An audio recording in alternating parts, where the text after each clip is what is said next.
Welcome to this demonstration of using REST APIs with federated access. We're going to start at Cloud Central, and from here we're going to make sure that we're logged in. I am logged in currently, and the first thing we're going to do is we are going to go to My Services, and on the left hand side of My Services we can see that we have a link to APIs. This gives us API documentation for NetApp Cloud Central, Cloud Volume Service, Cloud Volumes ONTAP, and Cloud Sync. Let's look at how to authenticate. Communicating with an authenticated endpoint is a two-step process.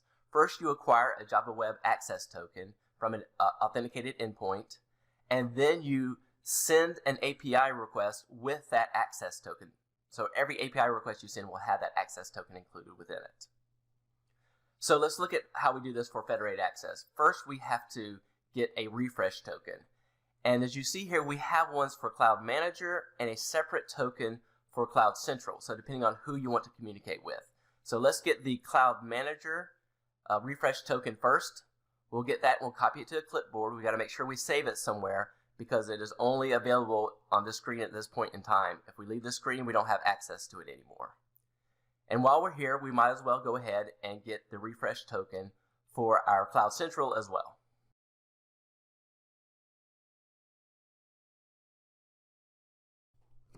Let's return to our steps for acquiring an access token. We need to make an HTTP post request to this particular URL. So let's copy that. I will use the free tool Postman to send API requests.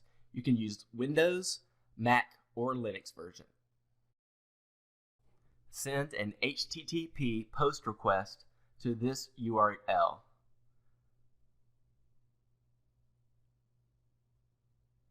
And then we need to include a header, and that header should be content type application JSON. So let's put that in now.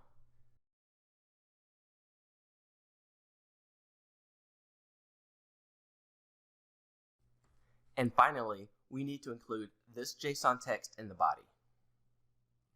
We can post it in as raw text in JSON format, and we're going to need to replace the your refresh token with the refresh token that we acquired earlier.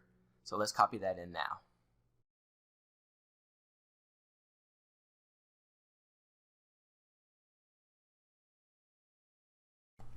Now send the HTTP request. And we get back a response that has a bit of information in it. Let's see which piece we need. We'll return to our authentication information page, and it says to extract the access token. So that's the piece of information we'll need to get back out of that response.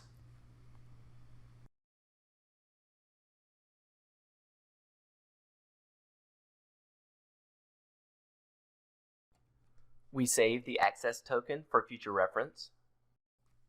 Now repeat the same steps to get an access token for Cloud Central.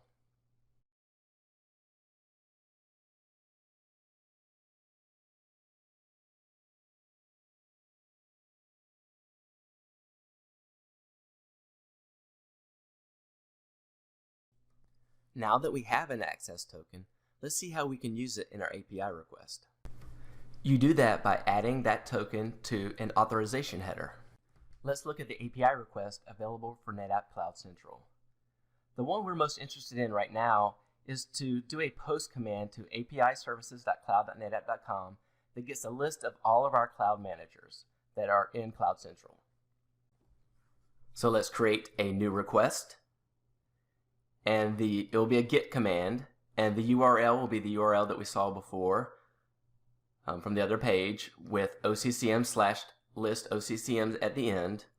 We need to add an authorization type of a bearer token, and then we cut and paste in our access token for Cloud Central.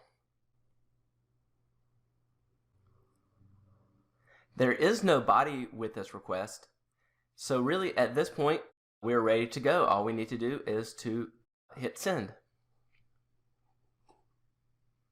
We get back a response that has the OnCommand Cloud Manager names, and in my case it's only one Cloud Manager. Now let's look at the documentation for Cloud Volumes ONTAP APIs. For Cloud Volumes ONTAP, the API endpoint is Cloud Manager IP address tcpl-cloudman/occm/API. This documentation has good examples, but the best way to find the Cloud Volumes ONTAP APIs is to go to the API documentation from within Cloud Manager itself.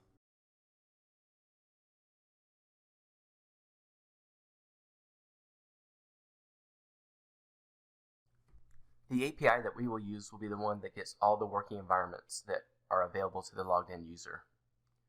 So first we have to put in the URL address, and that is OnCommand Cloud Manager IP address /OCCM/API/working environment. We need to set up our authorization, bearer token just the same, but this time we need to make sure that we get the access token that's for Cloud Manager. Paste in the access token, and this one also has no body, so we can just click send, and we get back an array of all of the working environments that are in our Cloud Manager account. Before ending, I did want to show you one thing to watch out for when using regular access, and that is these instructions here have about sending your email address, your password, and an audience and a client ID. But the audience and client ID are for Cloud Central in this particular example. As you note here below, it says certain applications may require different audience or different client IDs. So let me show you how to get that for Cloud Manager. You send the API request shown here to the IP address of your Cloud Manager. We will use a curl command just like in the example.